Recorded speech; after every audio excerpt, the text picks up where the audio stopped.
Hey there, listeners. This is Carrie and Mackenzie.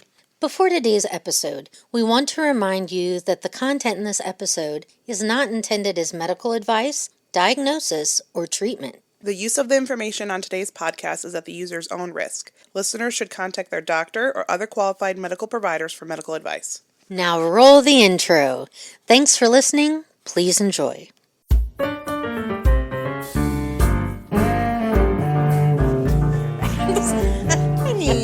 Are you really living if somebody's not talking about you behind your back? I would say you're doing things right.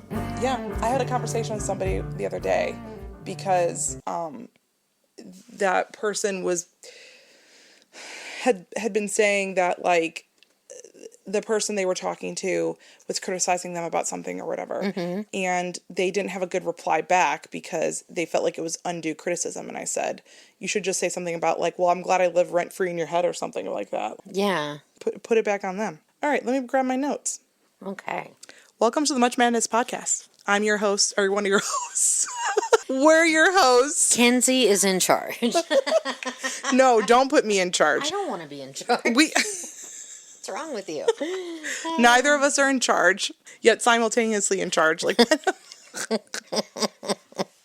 this is a partnership. I mean, a and true it's crazy. We try so hard. Carrie, I really thought this week we were going to have an entire episode that was going to be Conspiracy Corner before we could even watch our movie for this week's episode because of how difficult it was to get this movie. I was going to be going on some rants. I was preparing my monologue that I was going to do. Her soliloquy. Yeah. I was gonna be going off on imaginary, they're not so imaginary, but there's imaginary people out there that would be preventing me from accessing our movie. So our movie this week is Boys Don't Cry. We announced it on the last podcast episode. We were going to be watching it. And then it took us a week and a half to find it. Yes. Well, because, it's not streaming. Yeah, we need to warn everybody. This movie, we could not find streaming anywhere. That doesn't mean it wasn't streaming, because I will tell you, we had said last episode, Carrie and I have never seen this movie before. This was going to be our first time watching it, and I didn't want to see it. Well, I watched it with one eye closed and a hand over the other one. The whole time? Or No. you mean just toward the end? I was a senior in high school when this story happened. I remember it vividly, and I was horrified. Long story short, I went to an evangelical Christian school where I was the only one who thought that it was horrible, and that how can people be like that? Which I watched that documentary too. I didn't. And oh my! We're watching it tonight, so I wanted to watch it. The documentary Carrie's talking about is the Brandon Teena story, which is Brandon Teena is the real life person, the main character of the Boys Don't Cry movie, and there is a documentary on Amazon Prime that you can watch. It's available for Prime, or you can. I don't know how much it would be to buy it's it. But also on YouTube. Oh, is I it? think, yeah. Okay, I came across it there. It's also on Apple TV. Okay. So those are the three places you can watch it.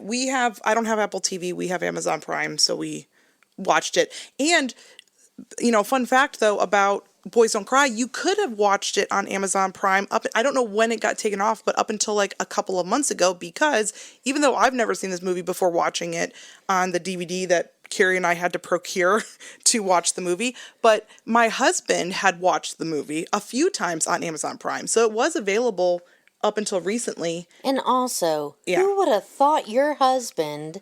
He's a shocker. Let me tell you. Shocker.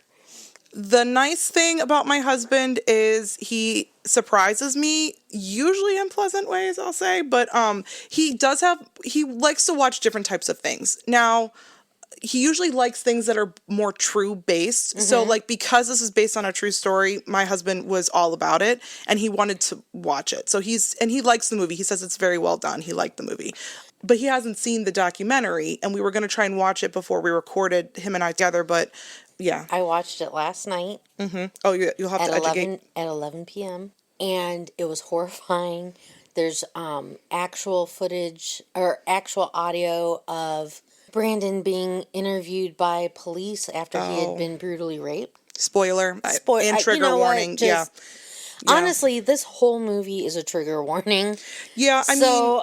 before we go I found it Yeah. really difficult to watch. I didn't the movie or the documentary or both. both. Yeah. And like I said, I was well versed in that story because I did a lot with allyship even in '93. So, Yeah. but and it's just kind of like also the Matthew Shepard story. I mean, I know about the Matthew I- Shepard story, but that was also later. Brandon Teena's story But was I can't before. watch that either. Yeah, I can't Like watch that. I followed the trial and I followed all of that, but Well, I can't.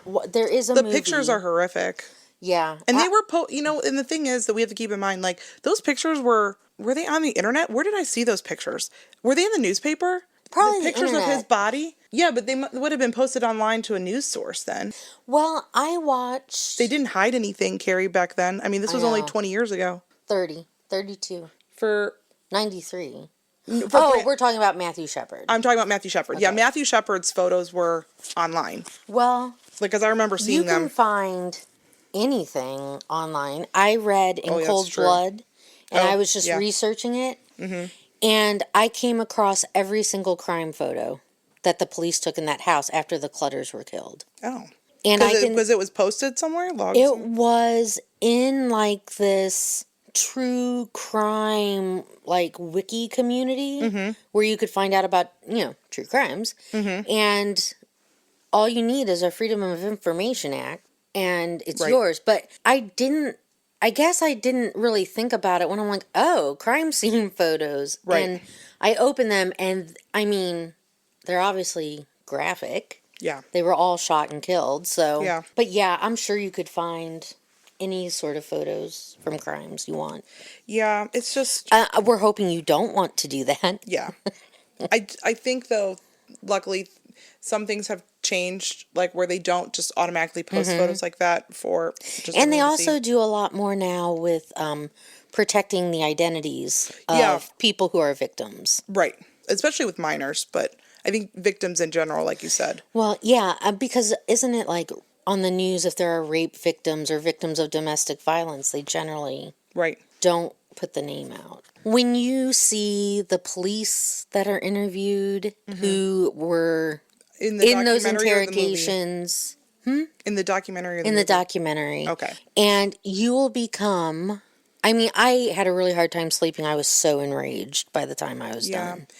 That was, And just sickened with the way the police treated him. well, I mean, I can only imagine because I was enraged when I was watching the movie and that scene. So before we go on, I think we should... Spoilers, obviously, with us talking even now and about the movie, but we should also give some trigger warnings. We usually put a trigger warning in the episode details when we're posting each episode for the podcast, but just...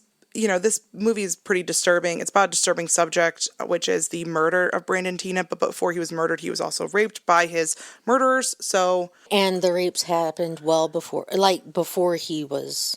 it was only a week. Yeah, but... Yeah. It was a week. Yeah. But you see both of those in the movie Boys Don't Cry. The rape scene is, maybe this is an unfortunate thing to say, but it's not the most graphic rape scene I've ever seen in a movie, but it's still pretty graphic. They leave some things to suggestion, but they show other things. So if you are very sensitive to things like that, and if it's going to, trigger you to watch that, then I would not watch this movie. I mean, it's a great movie.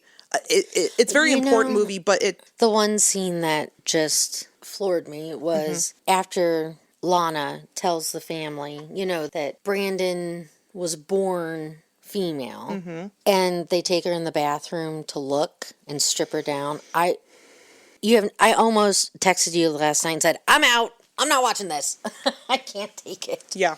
And Matthew Shepard was in 98, so only 5 years later. That I just remember the 90s had a lot of stories like that. The 90s were a year of transition where they were coming out of the 80s and the AIDS epidemic in terms of the LGBTQ plus community. And then in general, society was moving toward a more accepting nature. And so I think people were being more of themselves, like trying to, which is what this movie is about. Like Brandon is trying to live his life how he wants to.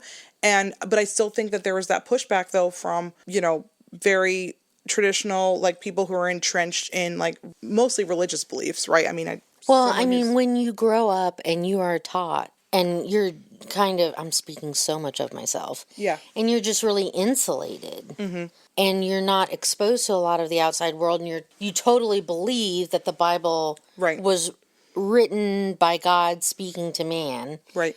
and that they are true, everything in there is true, and then you're told, well, this is bad, because you have a tendency to believe it until you get any outside experience. My family was different in that we had gay family members, we had family members who dealt with AIDS. Right. I've made like 4 quilt panels for the AIDS quilt. It was a bad time. Yeah.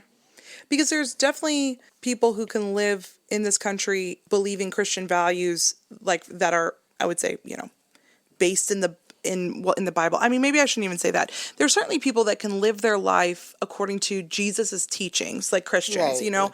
and still accept whatever person or family member they have that is in the gay community. It's possible, but then, there's other sects and there's other communities, Christian communities, that just are absolutely non-tolerant. So Yeah. Luckily, I think I'm lucky that, I have Big Jim as my dad.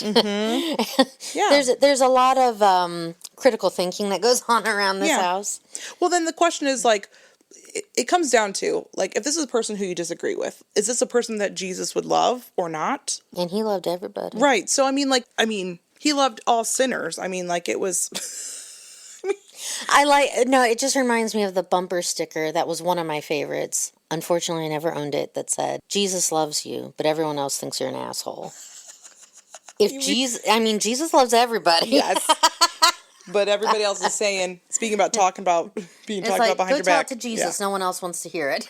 Yeah. And I think you and I probably should preface that our backgrounds growing up, Carrie grew up Christian, I grew up Catholic. So we definitely have Christianity as a part of our lens or whatever, the way that we experience the world. We don't experience things, obviously, as if we have grown up Jewish, atheist, Muslim, Right. Any other religion. Although, like, I definitely got some exposure once I went to college to, like, different religions, which was great. Like, I took classes, I met people of different religions, and, like, I'm very interested, and I could talk your guys' ear off over Taoism.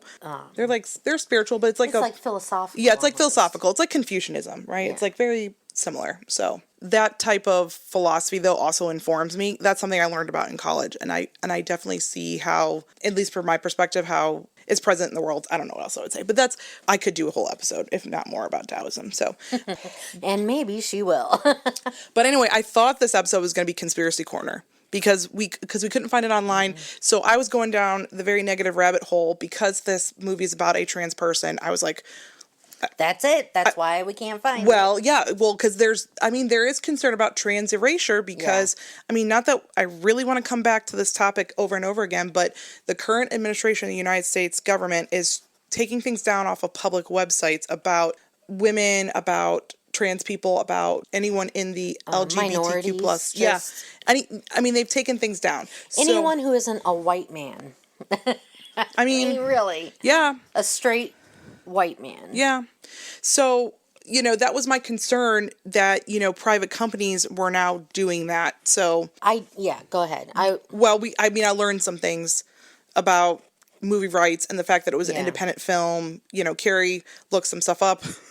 Like distribution rights and right. It was an independent film, so it was limited. It was limited, and it probably wouldn't be necessarily included in package distribution deals with streamers. Right, but it was an Academy Award winning movie, so that's what I don't get. You would think somebody would take it up again. So, like, if Amazon's expired their rights to the streaming, so why wouldn't, like, Hulu or... this is a well-known movie. Netflix, HBO, Yeah. I don't know. This is a well-known movie. I've talked to other people about us watching Hilary Swank's career. Yeah. It was her first Academy That was her Award. first Oscar, Mm-hmm. Yeah. And also, just the caliber of actors in it. You had Peter Sarsgaard, who I love. Mm-hmm. He plays a great villain. Let me tell you. Does he play a good guy ever? I can't. Oh, we're all going to have to think. I know. This is, sorry, no side quest now. Not the movies I know him from. Right. I don't know his complete filmography. He was in Garden State as well, which is one of my... yeah, but he played like a friend. He was like a neutral character. he was a grave robber. However, Carrie, who doesn't rob graves? You know, like, I mean, I've thought about it. I don't know. who doesn't do that in their spare time? If my grandmother from West Virginia were still alive, she could tell you stories. Okay, maybe we could say, maybe not true villains, but he plays morally gray characters. Yeah, because he was a great friend, even though he stole. Yeah, and did other questionable things in Garden State. But he loved his friends, and he. That's a good movie that we could watch because it's about depression. It is about It's about, and the dad's a psychiatrist who's over medicated his son. Oh, okay, we're adding it to the list. Yay! Well, we're gonna do this at the end of the episode, Carrie. But I have a surprise for you. You know, all those. I think it's unfair to tell me that at the beginning of the episode. No, I'm going to tell you what it is now, but we're not going to do it till the end. You know those additional slips of paper that I wrote additional movies on? I have them. We're going to add them before we pick the next movie to the Jar of Fate. I don't know why, but that excites me to know. Because there's more possibilities of things. Yeah. So yeah, we're going to add more. Our jar is getting low, which I didn't think was quite possible, but it's gone down in a little bit of size. And I'm going to add more slips of paper. So it's going to be pretty full. But yeah, Garden State would be a good one to add. So are you ready to hop into the movie?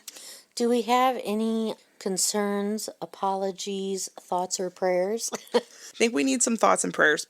Oh, I did have one. It wasn't actually, no, it wasn't. It's not any apologies or corrections. I need a kudos. I'm going to give myself a kudos. Oh. From our last episode. Okay. Our last episode was Rain Man. Lars and the Real Girl. I can't keep it track. Oh my God. Wow. Lars. Oh God. How can I forget Lars? Anyway, 2 episodes ago, I want to give myself a kudos because I was re-listening to our episode, you know, because Carrie and I, we listen so that we can improve quality, whether that actually translates to practice or not. I can listen like 2 minutes and then I have to pause and steel myself for more. Right. Because I just hate hearing myself. Yeah, but you sound great on mic. I don't know. I think it's something that you and I both need to continue to adjust to. But anyway, I want to give my kudos to myself because when we were talking about Rain Man, we were talking about at the very beginning my dad's eclectic taste in movies and where I get it from, and I gave you basically the plot of Being There, that movie. I had to go back after we recorded the episode. I'm like, was I right about any of that? Because I just pulled that out of my ass, and I was right. And I watched her do it. You did, but I was right. Yeah. You were. I know. I haven't seen that movie since I was probably like 8 or 9 years old. How many times did you see it, though? Well, I don't know. It's been a while. Well, I don't know. Maybe a few. It is ingrained as one of your childhood memories. No, but it's like I pulled that plot out like it was out of thin air. It was impressive. I know. Because I had never heard of that movie. I had to go back and confirm, like, was I making shit up? Because I thought I was going to have to apologize for and correct myself for the fact that I gave it wrong. But yeah, I'm blown away by my, knowledge base, I guess. Not to get too much of an ego or not be humble, but I mean, she be bragging. This is the one instance I'm going to brag that I'm just astonished. Well, I have an apology. I apologize for the wheezing I had on Lars and the Real Girl because I had a upper respiratory something going on. Yeah. I mean, I tried to cut a lot of that out in post recording, but well, if you all accidentally hear a wheeze that didn't get cut. That didn't get cut. Maybe I left them in for just ambiance, the background noise. White noise. Listen to that and go to sleep. So let's jump into the movie. Let's compare our notes, Carrie. Technically you pulled it, so do you want to give... But I pulled it for you. So you're saying you don't want to give the background information for the movie? No. Okay. Well, now I need That is what I'm saying. Now I need to, because I didn't add that in my notes. I need to. Let's pull up the old Wikipedia. Oh, Lord. Well, I mean, it takes place in Nebraska. Yeah, 1993, because those are when the events happen, so... Brandon Teena had been living... He's a trans man. Yeah, he was born in Lincoln, so... Yeah. And ended up in Falls City. Mm-hmm. The movie came out in 1999. It stars Hilary Swank. Carrie was right earlier that it was pretty much put her on the map. She'd been in some other things before that, but she was nominated. Like the Karate Kid? I know, I totally forgot about that. Or Return of the... She was the Karate Kid there for a minute. Yeah, she was. Chloe Sevigny is Lana, who... It's Lana or Lana? Lana. I always say Lana. Yeah, that's how they said it in the movie too, Lana. Yeah. Peter Sarsgaard the villain. One of them. Well, one of them. He plays John Lauder. The other villain, per se, which we'll talk about why he's the other villain, was played by Brendan Sexton, the third. He was in, for anyone who wants a deep cut, because I saw him and I'm like, where do I know this actor from? He was in Empire Records. Oh. He played the kid who came in and stole DVDs. Yeah, he played the jerk. Yeah. Yep. And there's not really any other well-known names in here. I mean, Janetta Arnett, which, is she related to the other Arnett's? That's what I wanted to check. Let me check that out. No, here, let me just pull it up. No, it doesn't look like she's related to any of them. She's an actress. She's been in other things. It looks like it's mostly TV, but... I've seen her. Yeah, you probably saw her on a TV show. I'm just reading on Wikipedia. Y'all can look this up yourself, too, and check me if I'm wrong. But on the Wikipedia page that's current as of our recording date, said that Kimberly Pierce, who was a Columbia University film student, became interested in the story when this happened. And so she, did her own research, and she wanted to create a film that was from Brandon's perspective. She wrote the screenplay, and I guess Diane Keaton's production company was one of the ones interested in buying it. The main financier, I don't know, is IFC Films, which, I mean, they're a big independent film. I mean, distributor, I think. I know. I mean, they have a channel and... Right. Well, no, it's funny to say, they're a big studio, but has independent, that does independent. It's really weird. It's a misnomer. Also, I just wanted to bring up that Becky from the original Roseanne is also in the movie. Lacey Goranson. Yeah. She plays Lisa. Okay. And it looks like that prior to Hilary Swank being cast, Drew Barrymore was a leading contender. Which the movie. What movie? For this one, Boys Don't Cry. Drew Barrymore. Drew Barrymore? For the star to play Brandon. Really? Yeah, which I don't think that would have worked. Can I just say that she is, Drew Barrymore is very woman. I mean... Yes. I can't imagine being able... Hilary Swank had a really good body type that she could hide. Yeah, because Hilary Swank is very lean and she's not very curvy. She could play a very thin man very well. Drew Barrymore has too many curves. And I think her face is too feminine looking. Hilary Swank's face, her facial structure is, she's got a long face. Hilary Swank is very beautiful, but she has a longer face. Yeah, and I wonder how I think Hilary Swank looks more like how Brandon looked anyway. Oh, yeah. Definitely. I think Brandon's face was a little bit rounder than Hilary's face, but I mean, I think she did well with her. Really, if you think about it, Brandon still had baby fat. He was really young. Right. Well, and Hilary didn't have any in the movie. But, and that could have been maybe to Drew's advantage. That's about it of the background. So, why don't we get into Carrie the... Well, it did also... Oh, go on. I was just going to say that it also set off conversations that I don't think... Because there are some more, I guess for the time, more graphic scenes between Hilary Swank and Chloe Sevigny. And I know that was a huge deal.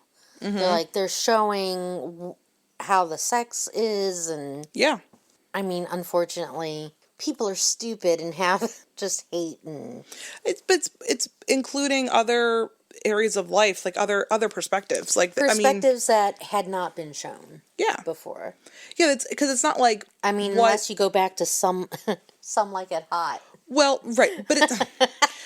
Yeah, right. No, I mean, the first episode of Drag, I guess. I don't know, on film, but... Oh, I doubt that. Well, in a way that the drag was part of the story. Yeah. Because, men dressed as women playing characters because women weren't allowed to act. And in the military during World War II, there weren't women. Yeah. So when they would put on plays and stuff, the soldiers, of course, some of them had to play the female parts. I'd love to hear those soldiers' conversations about their productions. Well, it just makes it dumb to say, oh, you can't cross-dress. Yeah. And it's like, why not? Yeah, but I think it's not like the things that... But cross-dressing and trans are two different things. Yeah. Yes, they are. Yeah. But it's not like the things that Brandon and Lana were doing on screen. It's not things that other people throughout lifetime, don't do. It's just, it was the first time that we saw it as depicted on a film, which normalizes it more, right? Like, it's one thing to, like, do something and you're not talking about it. It's in secret. It's in your own bedroom, which is fine. You're obviously allowed to do anything in your own bedroom as long as you're not hurting another person. But, you know, it was the first time that people, you know, maybe felt validated in a way about, like, what their sexual experiences were or whatever. Yeah. Yeah. Or I think of, you know, you have younger audience members in that movie who are hiding who they are. Yeah. Who get to see, unfortunately, it's a horrible thing that happened, but It's a tragedy. it's also the reality of being trans. Yeah. And there were highs and lows in this movie. Yeah. So let's set the scene, Carrie. So, like, we meet Brandon, and he is getting his haircut. That's the first scene of the movie. But I think that's his cousin, right? Isn't that his cousin? Yeah. So it's in a trailer. They're in Lincoln. He's getting his haircut. You know, we see, like, Hilary looking like Brandon, very masculine, right? So, and then I just thought it was interesting. So, like, you know, Brandon and his cousin are talking about, you know, he's cut his hair. He's kind of fully accepting. My understanding from what that dialogue was is he's going to finally kind of fully accept living as a man. You know, like, right. You know, because there was, like, going back and forth about, he, like, are you sure about this? Blah, blah, blah. They were joking around where the cousin's saying to Brandon, because can't remember the cousin's name, but the cousin's saying to Brandon, like, you're not a boy, you know, joking around. Brandon says something, I forget what the line was, but then the cousin says to him, I think he's kind of concerned about Brandon, and we're going to see, you see in a little bit in the movie why the cousin would be concerned because of what Brandon does, but, like, you know, he's saying you want your mom or you want your mother to lock you up again. So I watched this movie without having really a lot of background information about what happened in Brandon Teena's life. And then, like I said a little bit earlier, I had planned on watching the documentary about him before we recorded today. Didn't happen because my husband wanted to watch it with me. So we're going to do that tonight. I'm assuming, Carrie, that he'd been hospitalized before, like that. Was that talked about in the documentary? A little bit. Okay. Yeah. So that's what I assumed it was for hospitalization, you know, because I was guessing psych. Right. Yeah. Not like lock up as in like going to jail. Although we know that he has been to jail. You learned that in the movie that he's been to jail before. Yeah. And you know what? To me, I was thinking last night, how interesting. Because I think, like for me, I was on Brandon's side. I wanted him to do well and find love and be happy, even though I knew that wasn't in the cards. Yeah. He does find love. It just ends prematurely. So you have this main character who you're rooting for, but also they're not necessarily without fault. Yeah. Yeah, without fault. And I don't know, I like more complex characters like that. Like, you're going to root for him, but also I don't know how much of that acting out came from the rejection, from being different, being an outside, and just mental health issues of... Right. I don't know if he was... being almost outside of society in a way. Well, and I'm going to... So, we don't see all of the things that Brandon has obviously been arrested for, but later on in the movie, and I'm jumping ahead a little bit, but, you know, later in the movie, we see him get arrested for check fraud and for... stealing cars.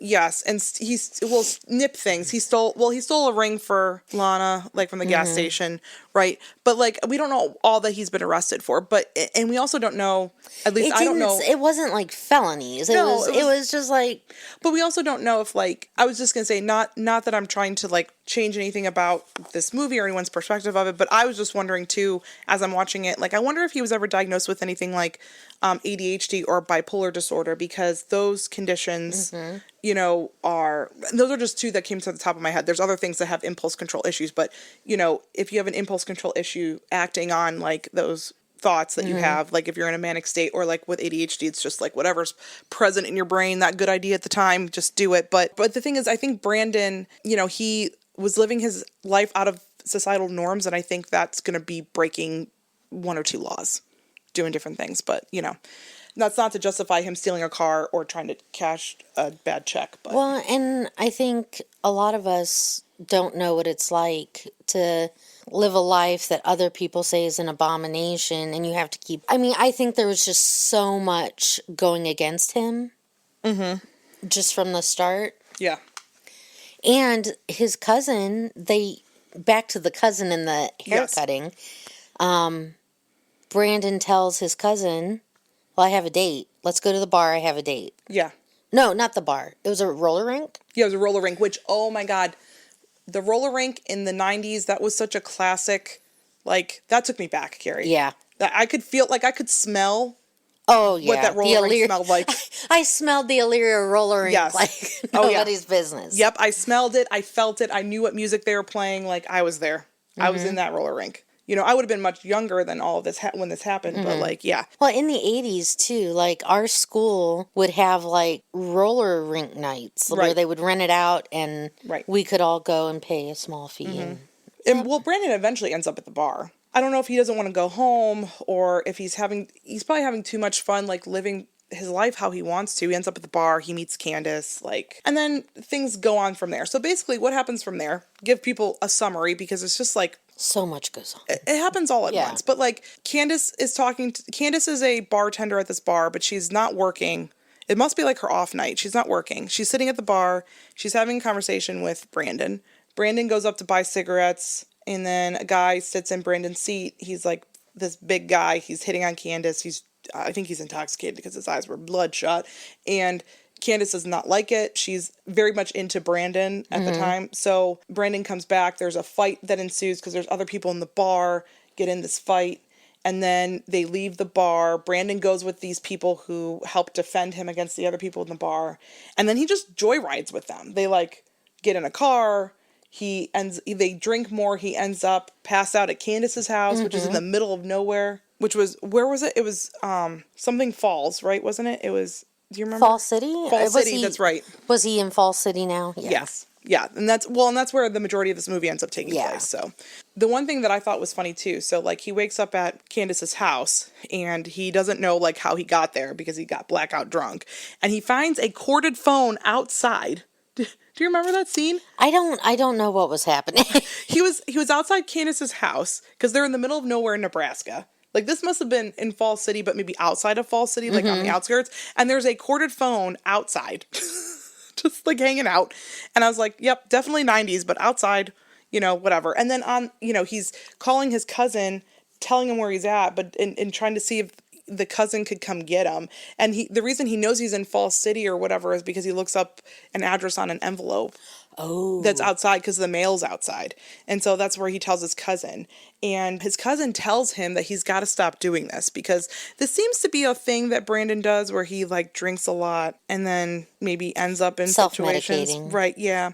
But ends up in these situations because the cousin makes him, I wrote this down, the cousin makes him repeat over the phone, no stopping in bars, no more stealing, no more girls. Like, and that was, like, a mantra that he wanted Brandon to, like, do. Yeah. Yeah, it just seemed like, well, I don't know, because I wondered, like, because of all the going to the bar and getting, could it have been a touch of borderline? Maybe. Or, I mean, it's not that we'll ever really know, but, like, I think you were saying, self-medicating, like, more of, like, some kind of coping. I mean, Yeah. there was it not John, Tom? Tom, yeah. He was the one who was cutting himself, right? Yes, I wanted to bring that up. I had notes on that. I didn't like it. No. Do you want to talk about that now? Let's just get it over with. Okay. So it's toward the beginning, more maybe in the middle of the movie. You know, Brandon's been hanging out with this group of people. So he's been crashing at Candace's, hasn't gotten a ride back to Lincoln. No one's taking him there. He's also, to be fair, not asking to leave because he's gotten in with this group of people that are accepting him as male. Yeah. Like, they don't know anything different. They know that his name is Brandon Teena. And they're including him. And I think also, too, you know, that's why I think Brandon did maybe some of the things he did with, like, drinking and going to bars because there's a line in the movie, I can't remember after what scene, but he was basically saying that he's, like, thinking, like, that's what guys did. He just wanted to be, like, one of the guys. Yeah. So I think that's why he's hanging out with these people. And at one point, they're joyriding again in this car. And my notes with this scene, Carrie, before we get to Tom and cutting himself, but they're in this car, they're packed into Candace's car.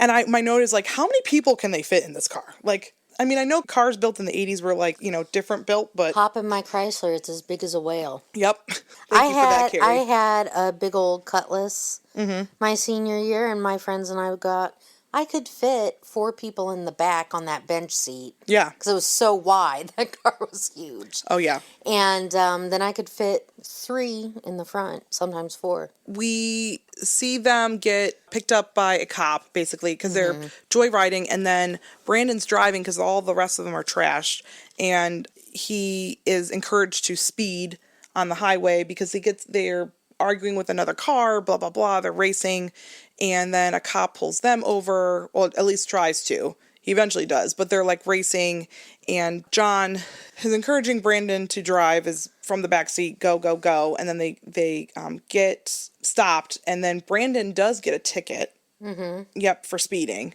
but then, no one gets, arrested for anything else. Like, he doesn't check out any of the other people, but John is upset that they even got stopped because he wanted Brandon to keep driving, and then, do you remember this? Yeah, I just don't, it's just like, dude. Well, then the concern was the cop was like, do you know that you were going to, Brandon's not from the area, and late at night, there's a lot of dust because this is Nebraska, and he's driving, and the cop says to Brandon, like, you know that if you had kept going, you would have gone off a 100-foot cliff. Do you remember this part of the movie? Yeah. Yeah. I don't know why I'm over here like I haven't seen it. But John was like trying to push him to keep driving, and then John obviously knew where he was going. He's from that area. So, like, there's lots of concern by everybody else in the car, like, why he would have encouraged Brandon to do that. John gets mad that they even get stopped, so he kicks everybody except for him and Lana. I think that's it. Yeah, it's just him and Lana. And the other girl that he takes to work. There's one other girl. I forget what her name is. She's the brunette. Yeah, I don't remember her name. Yeah, I don't remember her name. Anyway, not a rememberable character. But anyway, he takes them to work, but then Tom, Brandon, and Candace are left to walk. And it's Candace's car, too. Candace is pissed. Yeah, I didn't understand that either. I'm like, dude. She's like, she sees them drive away, and she's like, but that's my car. Yeah, and they all just kind of stare as the headlights go off. Well, and then at one point they stop and they create a little fire. And then Candace is sleeping by the fire, and Tom and Brandon are talking over the fire. And Tom whips out his leg out of his pants, and you see all of these cut marks on his leg. And they're having a conversation about cutting. And so, yeah, I mean, Tom basically admits that he was cutting as a cope. It was to cope. They were in prison, jail, or something. Him and John would do it, but yeah. Yeah, and he was trying to get Brandon. He's like, here. Yeah, it was like his way of almost grounding himself. Right. Right? Because he's like, he didn't feel, I don't know, it was like he didn't feel like he was in his body. Right. So he would cut. Yeah. Well, and who knows if he was disassociating while he was in prison or jail or something. That's how I took it. Yeah. I don't know. But there was some, and I'm sure it was like makeup, part of the movie, but there are some gnarly looking scars on his leg. Mm-hmm. They did, the makeup artist did a good job, but yeah. I mean, that was, some red flags, going on. I mean, there's red flags throughout the movie, but, the thing is, like, I think Brandon's ignoring all of that because, for 2 reasons. He belongs. The other thing is, too, then when he meets Lana, he's like, mm-hmm. I need to stay with this group because she's here. Mm-hmm. Let's talk about Lana really quick. So Lana is a friend of John. Mm-hmm. John is like the main male person within this group. He's like the ringleader, I guess I would say. And that's the character by Peter Sarsgaard. Yes, yeah, Peter Sarsgaard plays John. And Lana is like his ex, I guess we'll say, because there's a lot of suggestion that they were romantically and sexually involved. Yeah. He also says that she's like his sister though too, and that just like confused me because he says that the reason John, not the only reason, but like he knew of Lana growing up. There's one conversation where he was telling Brandon that he knew Lana when she was like yay high, when he's talking about she was like essentially as tall as his daughter. John's character has a daughter in this movie. Her name's April, which I have some thoughts about that too I was going to get into. But John's known Lana for a long time, and then Lana's mom was writing John while he was in prison, I'm assuming, and Lana wrote him, and then when he got out, they kind of took him in, and so they're like family, but then he'd like dated Lana, but they're not together anymore because he was with Mallory, who's April's mom. Like it's convoluted. It is, yeah. Mm-hmm. I mean, they're not related, so but it's almost incestuous. No, it is, because he like looks at her and treats her like a little sister, like being protective. Mm-hmm. But then at the same time, no other guy, which is what we get to later on in the movie what the problem is, no other guy is allowed to be with Lana. Like, he is happy not being with her. As long as no one else is with her. Yes. Mm-hmm. Yeah, and there's like some inappropriate sexual touching, some suggestive stuff between Lana's mom and John when they're dancing, and you know, they put music on and they're dancing and like. Yep. So at that point, I was like, oh, you knew that John had been with the mom too. oh yeah, I'm like, oh, there's another issue. Everybody's hooking up with everybody, regardless of age or relation or whatever. I will say, when it's 1993 and you're 20, yeah, red flags don't exist. No. The other thing that was concerning was like, just like how April, the little girl, gets treated in the movie. So like, John is like nice to her, but then there's with the other thing she's exposed to, so she's exposed to like them drinking and smoking and cursing and kind of being violent toward one another. And then also too, John has April sitting on his lap while they're watching TV, and she's a young child, so she ends up having an accident, like she pees herself while she's sitting on John's lap. And that makes me think of what we know with children is that, especially if they're like really into something, they'll forget that they even have to go pee, and so then they just like go, which is what I think, because you can see April's character staring at a TV while she's with her dad. But he like throws her off of him and he's berating her. And then I think it was either Candace or Lana's mom was like, she had an accident, John. Like it's fine. Yeah. But like he happens. loses it. Yeah. So like I did not love how the things that were going on around that girl in the movie. And I bet that they were true. I mean, like, again, this is based on a true story. You know, some things were probably dramatized and yeah. Sometimes they have to add characters to get the story to move the way they want it to. Right. Yeah. Did I hear him tell Lana's mother? Because she was asking him something about, I think it was kind of like Lana-centric that they were talking. And the mom says something about rape. And John is at the table, and John says, I don't need to rape anyone or rape Lana. Yeah, no. He says, I don't need to rape anyone. I've got Mallory. To rape. Yes. I've got Mallory. I can go rape Mallory. Yes. And I was like... Well, I think in 93, isn't that when marital rape was outlawed? Let's Google. I'm Googling it. But were they married? No, but they weren't. Together. No, they were not unless married. They were common law. Mallory's baby's mom. But she could have been common law. Well, no, because I don't know what common law in Nebraska would be. Most common law marriages, you have to be together like 10, 20 years for them to be considered. In Ohio... we don't have it anymore. No, they got rid of it. Yeah. Which I don't understand that either. Well, it's because it's more bureaucratic stuff. I know. Anyway. But yeah, he was talking about Mallory, not Lana. I thought it was interesting. Did you see, or did you pick up on the body dysmorphia that Lana has? Yeah, she thinks she's fat all the time. Yeah, she looks at her mean and she's pinching her belly and she's like she had jeans on that were tighter that maybe made... Yeah. Oh, yeah. That was... Not even a muffin top, like... I just thought that was interesting because that was like another thing that's part of the movie that we could talk about, you know, like that Lana had some things going on too. And I feel like if I were Lana, I would have felt so trapped by my mother, by the people her mother let stay with them.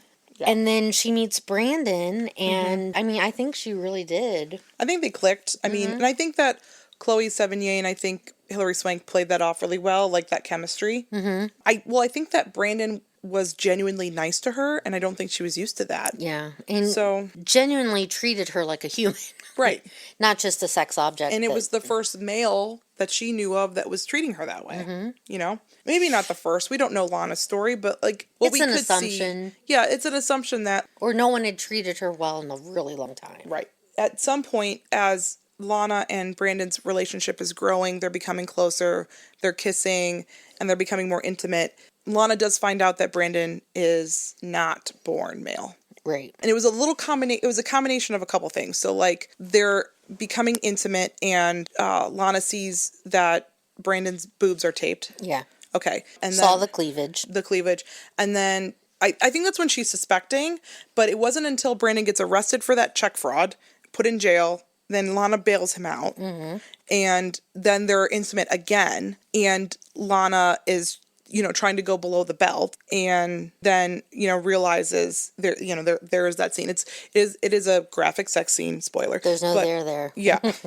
Yes. So, that's when Lana learns, but then you can see on Chloe's face that there's a range of emotions. There's like shock, maybe a little bit of betrayal, but then also like, I think she must do the mental calculation. Like, does this shock and betrayal that I have outweigh how I feel about this person. Right. Because then and I think I don't in the because of the way she acted when she found out, it's like she knew. Yeah.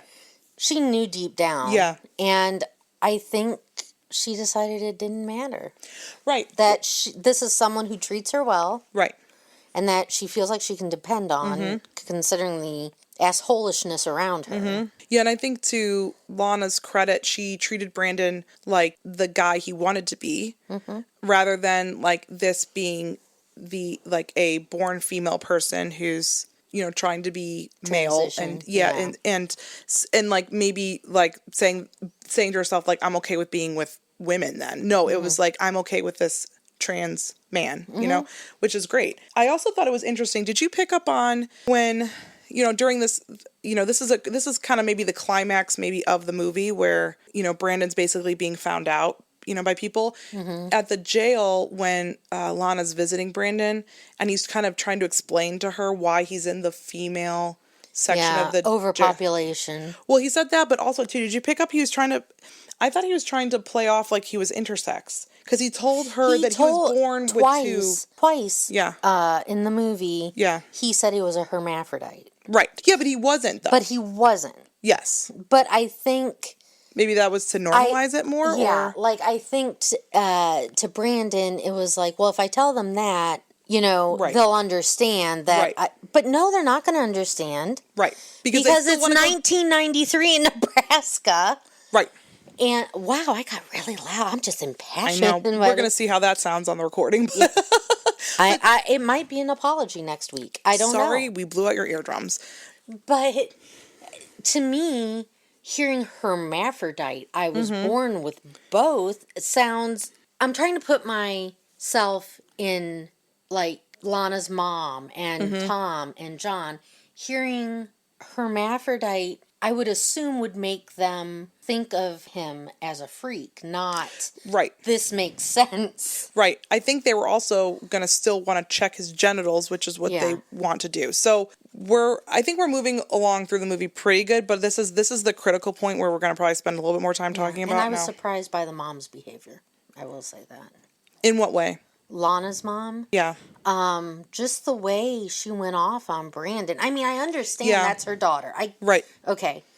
But he had not done anything. No. Well, that's not true either. He did, but that was Candace's check that he had written a check. Yeah, but he didn't do anything to Lana that wasn't a consent. It's not like He didn't do anything illegal. No.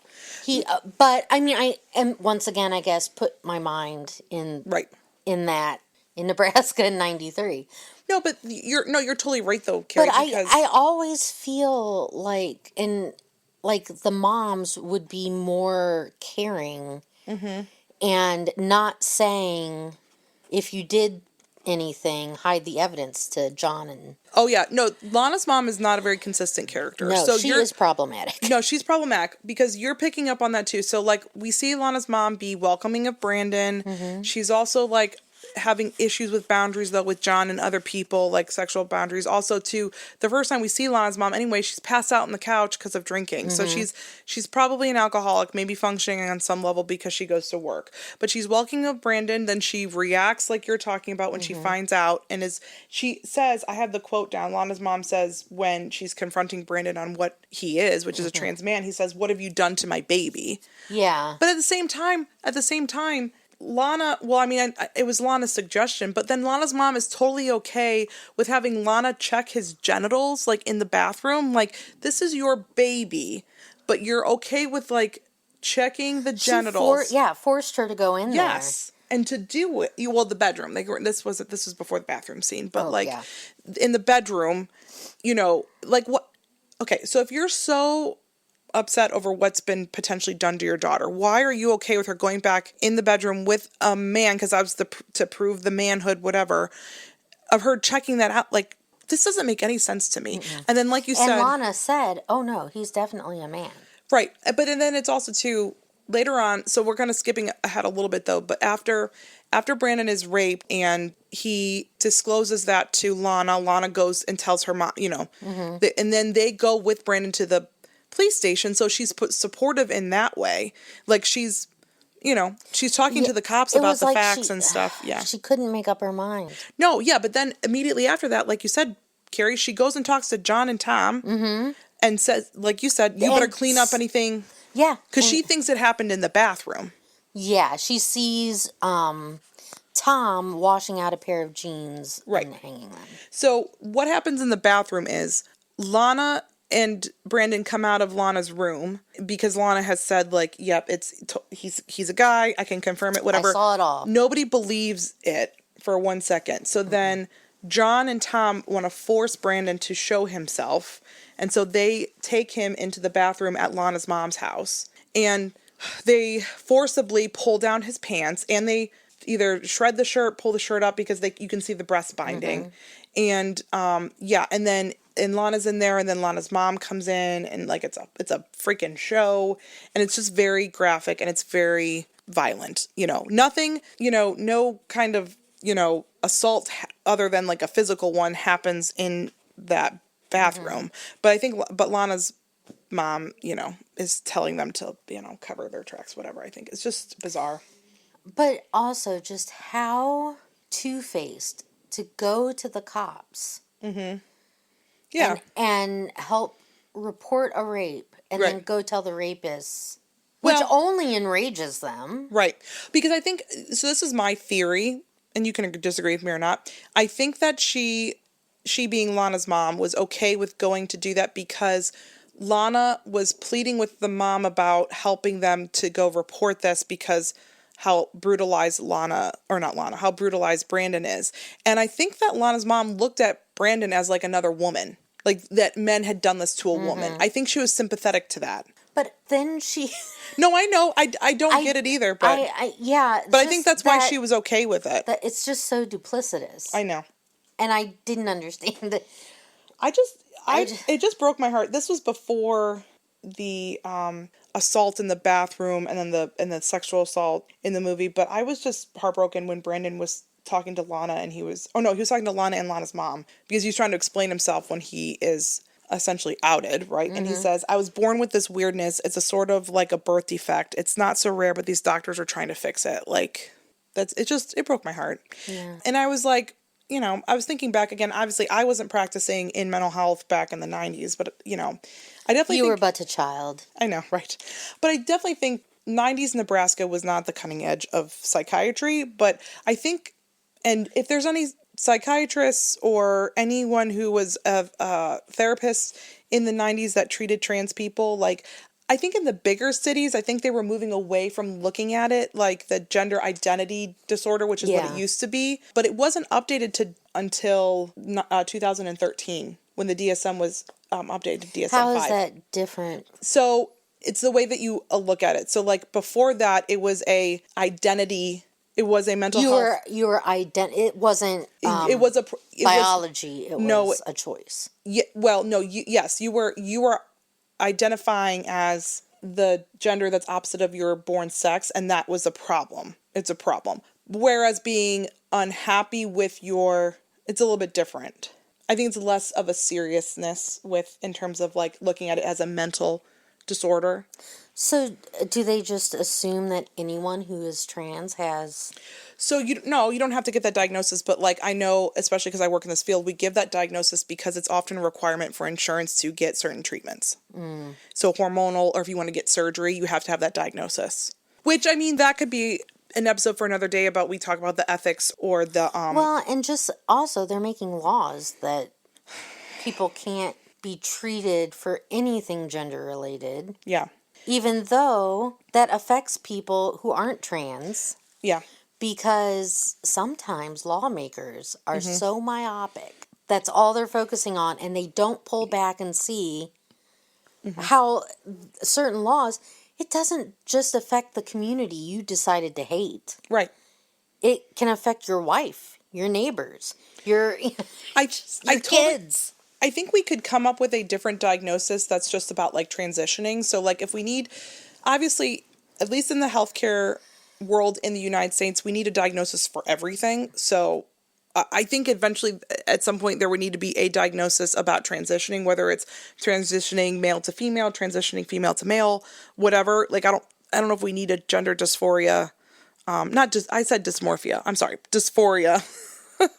That's my correction. I don't think we need that diagnosis, but we need something as a placeholder. But that's the placeholder now. That's what's in the DSM-5 is gender dysphoria. And what are the assholes who are so mean and hateful diagnosed as? I don't know.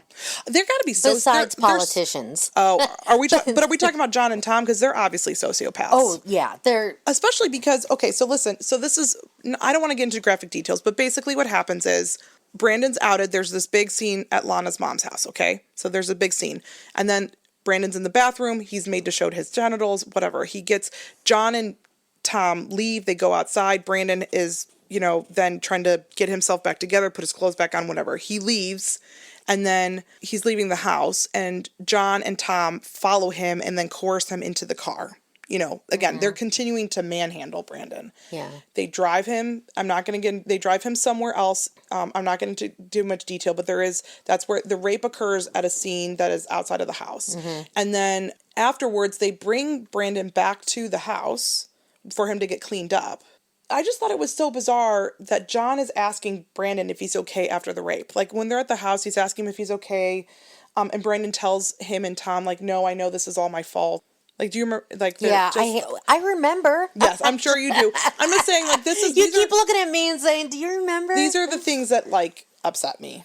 Well, they upset me, too, because by asking if he's okay... Mm-hmm.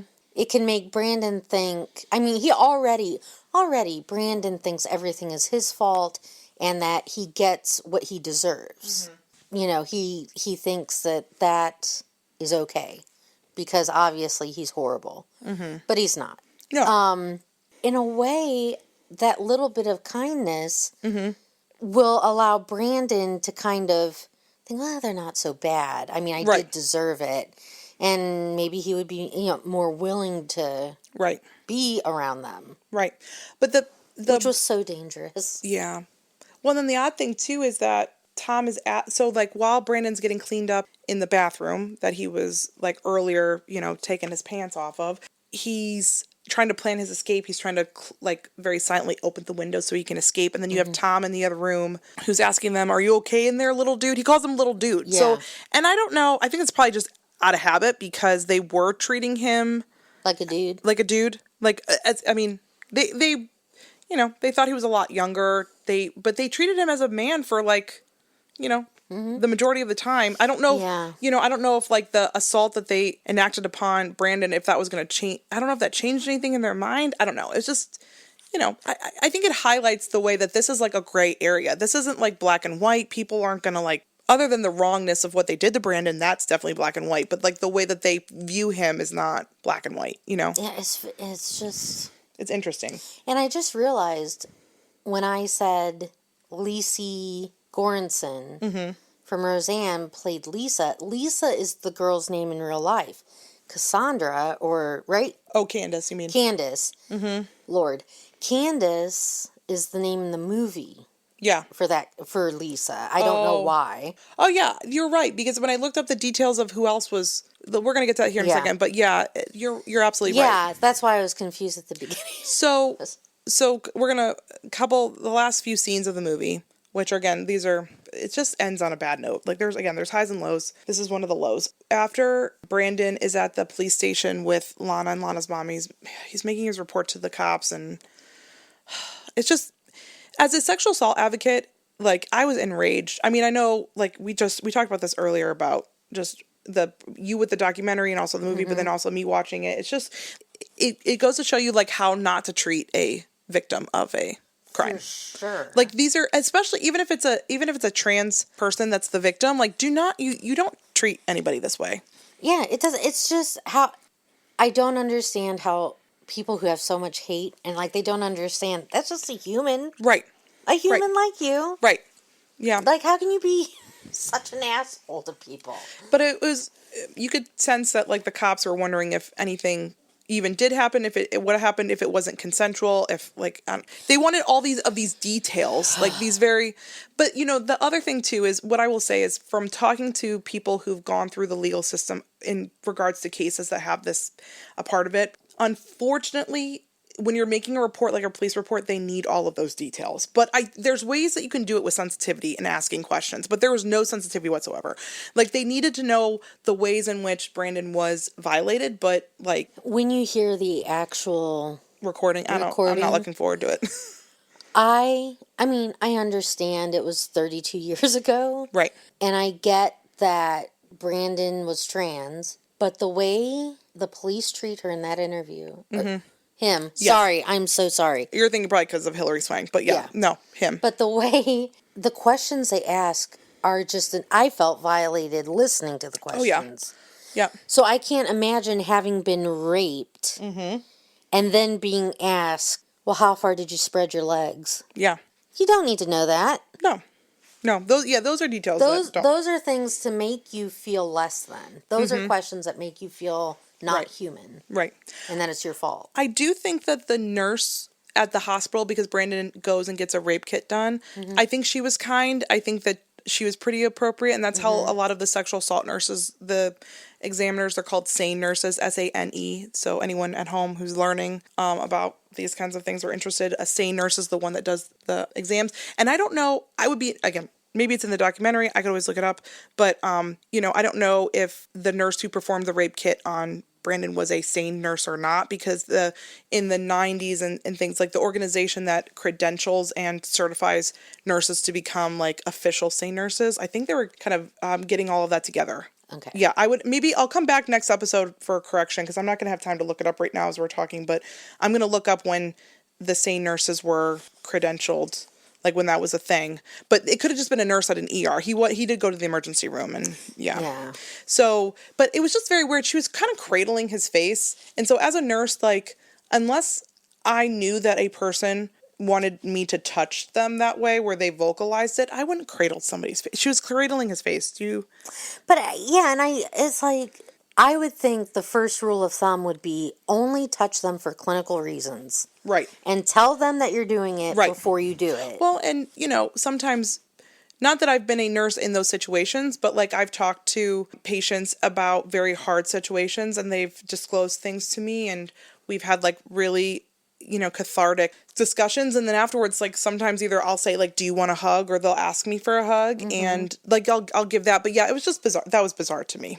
Briefly, because I don't want to get into the details of it either to trigger anybody or to like, we have been triggered, so we don't. I mean, there's lots of triggering things in this video, but at the end of the movie, what we see is that the cops want to talk to John and Tom, and they start freaking out. So they start looking for Brandon, and they find Brandon at Candace's, which is in the real, like Carrie was saying, the real person is Lisa's house.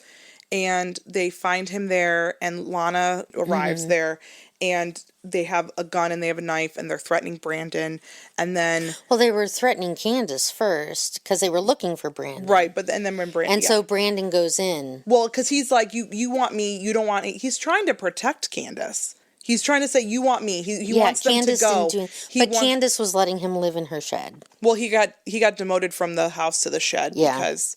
That was because... Well, he had written a check in Candace's account, and it bounced, and she, Brandon was trying to get them away from the house so that they would leave and not bother Candace, but... And her baby. Yeah, I don't...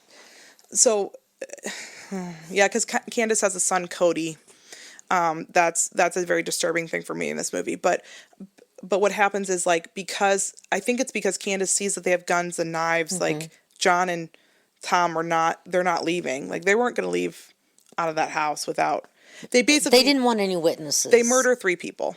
So we don't see the third murder, actually. Did you know that there was another person. He was like a cousin of Candace, or it was a family member. He was dating somebody's cousin. Or dating somebody, yeah. I read about him, and... We don't see him in the movie. We don't see him, but he had gotten into a fight with his girlfriend. They had come to visit.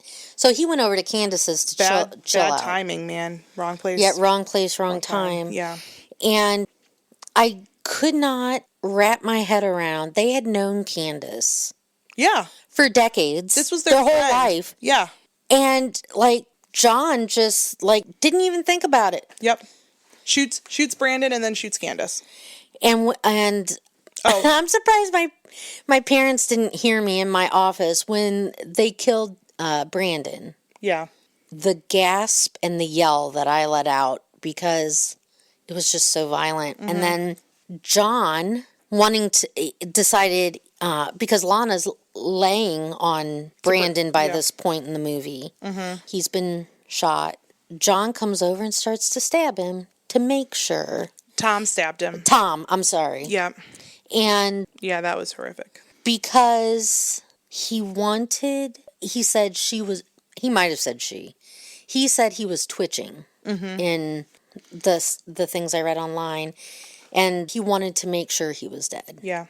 I had an emotional response to when Candace died because her 2-year-old son Cody was there, and I don't know if this happened in actuality or if maybe he was sleeping or something, but in the movie we see this I mean, to have a baby actor, I don't know, react to that in the way, I don't know. It makes you wonder what they do to that child. I don't know. I just cry. it's very, yeah, I don't know. I know it's acting, but that baby was very upset. I don't know. As a mom, I just I think as a human, I think you don't even have to be a mother. You can be a human being and have a visceral reaction to a baby losing its mother right in front of it. So, yeah. Yeah. Well, Natalie Wood, I read an article about her and when she was on Miracle on 34th Street. Yeah. They had to get her to cry. And so she had just gotten a puppy. So the director went up and told her that the puppy had been run over by a car and was dead to make her cry for the camera. Jesus. I My mean, God. So as I've gotten older, when I see kids who are just screaming and crying in a movie, I'm like, what did you do to that baby? Yeah, what happened? Yeah, I hate it. And the end of the movie is that after Brandon's death, we see Lana leaving, and in reality, she did leave Fall City. She moved away. She's basically escaping her life because, Carrie and I didn't discuss it before now, but when Lana and Brandon were becoming close and they were becoming romantically involved, and they basically said, they're in this together. They were making plans to leave Fall City and move to Lincoln and then possibly go down to Tennessee where some of Brandon's family, Memphis, right? Memphis, Tennessee, where Brandon's family lived. So, and Brandon had made it seem as though he had traveled a lot. Yeah. And so I think it sparked something in Lana, I don't have to stay here. Right. I can leave and get out of this mess. Right. And she does leave. So, and that's the end of the movie. And then there's some closing credits about the fact that the happy ending is John and Tom were incarcerated for Brandon's murder, not for his sexual assault, but for his murder. And John is still on death row. He's 53 years old. Yeah, he's on death row. I looked him up before you got here. Last year was the 30th. 2024 was the... Oh, yeah, because that's the other odd thing. Yeah, because it was on New Year's Eve of 1994. So that's the odd thing is, in the movie, just so everybody knows who's either, having watched it or is going to watch it, these events take place, the main critical events toward the end of the movie, on Christmas Eve and New Year's Eve. But in the movie, you would never know that it's Christmas Eve and New Year's Eve. No, I don't think they played into that. I don't think they mentioned it. No, but you don't even see Christmas decorations. You don't, which I thought was so odd because you don't even have to make it part of the storyline. You don't have to talk about Christmas at all. But if you had Christmas decorations up, there weren't even holiday lights. So there's no timing. You have no sense of time as to when this happened. But how time is passing. Yeah. John, who is on death row, I saw him interviewed, and he has... Reformed? No. Oh, okay. Well... he has appealed multiple times for his death sentence to be overturned. And he has exhausted his appeals. He is on death row until they either put him to death or he dies naturally. But the man's been on death row for 30 years. I don't know if that's a record or not. And then you think... I'm sure it's not. No. And then you think... Well, this happened 30 years ago. He was only 23, 22. I think of myself at 22, and I did stupid things because you're naive. Carrie, I wouldn't put yourself in the same league as John Potter. Well, no. But I'm just how do you get so off track by the age of 22? But think about what his upbringing was. Yeah. And I didn't understand I think the problem is I don't understand it. I don't understand. You mean how somebody could do something like that? Yeah, I don't understand that kind of hate. I don't understand just because someone is different that you immediately... when I find out maybe someone was raised different or maybe they are trans, I just want to get to know them as a person and hear their life story. But if somebody was raised differently than you and if it's a different that conflicts with like your beliefs or your values or whatever, why associate with them? Yeah. What is, you know, if you find out that they have homicidal leanings, right. I mean, obviously avoid that, but no, I mean, I just don't get it. I don't know. I don't know, I Carrie. don't understand the mindset that you think it's okay. I think that's a green flag, you know, for us that we don't. So we talk about red flags all the time. But also just with the rape, just how much they wanted to dominate Brandon. Yes. And show. I almost feel like they're like, oh, we're going to show you what a real man does. Yeah, well, and the fact that Lana, they were, you know, he was taking Lana away from John, at least, and not that's a Tom, whole but yeah. thing. Yeah. So how I would rate this movie is like, kind of like with Lars, I'm between liking it and loving it. I would watch this movie again. You know, maybe I just wouldn't watch the last like 10 minutes of the movie. I don't know. But like, it's a good movie. And well, I mean, honestly, the caliber of actors. Yeah. It's a well done movie. Yes. It makes you feel. It makes you question people. You see how human Brandon is, and the people around him. How Lana, like it's a human story. It's a great. I don't know. I hate to say it's a great story about somebody's murder, but like, you know, I think that Brandon was memorialized in a good way. Yeah, it was not. They did not make that movie with the bent of Brandon is evil. Right. And I also think they humanized John and Tom and Lana and their mom. Yeah. Still don't understand it, but I think it dealt with a lot of complicated interpersonal issues. It did. I agree with you. But I didn't like it. I didn't love it. Okay. So to me, it was just upsetting. Yeah. And I never want to watch it again. Okay. Well, you never have to. I was hoping you wouldn't force me to come over. Surprise! Sit there. Surprise! It's Boys Don't Cry night. Yep. I don't know if I could really say that I loved it, but I liked the movie because of the quality of the production and how things were done. You don't love the story or really like the story, but I like the characters, and so I liked the humanizing. Yes, but it is an awful story, and it's just not. This is what I would say. I think it's an important movie. I think it's something everyone should know about, and so I would say watch it once. Yeah, if you're gonna watch it at all, like but just realize you're gonna have your heart ripped out. Mm-hmm. Yeah. Enjoy. Yep. So now it's Carrie's favorite time. Did you put the new ones No, in? I haven't. We're going to do that now, but I wanted the ASMR quality content. So. Oh, that was a good open. I know. We had that one pop that wasn't great, and you were very disappointed. Yes. So it doesn't take much to disappoint me.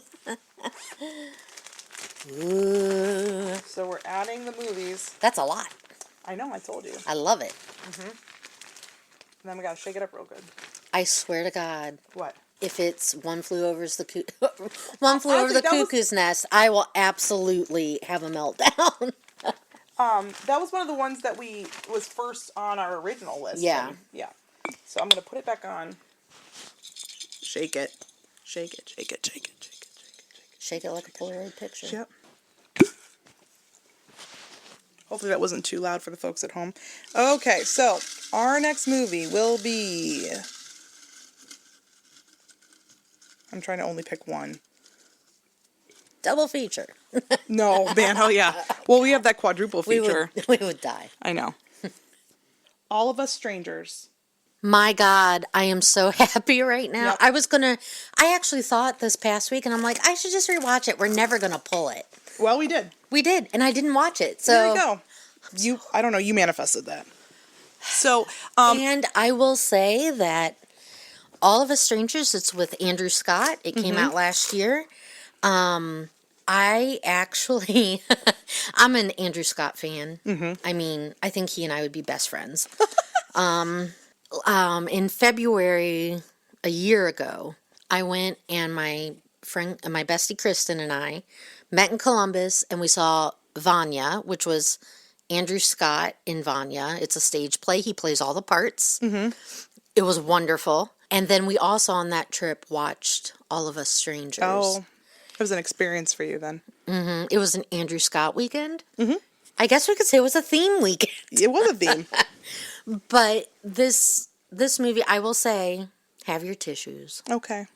I'm prepared now. I haven't seen it, so I mean, is it emotionally devastating? Maybe. I think I would be disappointed if it wasn't emotionally devastating at this point with the hype that I've gotten with it. Yeah. Yes. But thank you, Hulu. listeners, for listening. Yes. This is, we're recording this during May, Mental Health Appreciation Awareness Month. All the things. But we appreciate our listeners. We are still having some giveaways on our social media, so go check that out. Interact with us. Like Carrie and I said last episode, we want conversation, so do all the things. But until then. See you next time.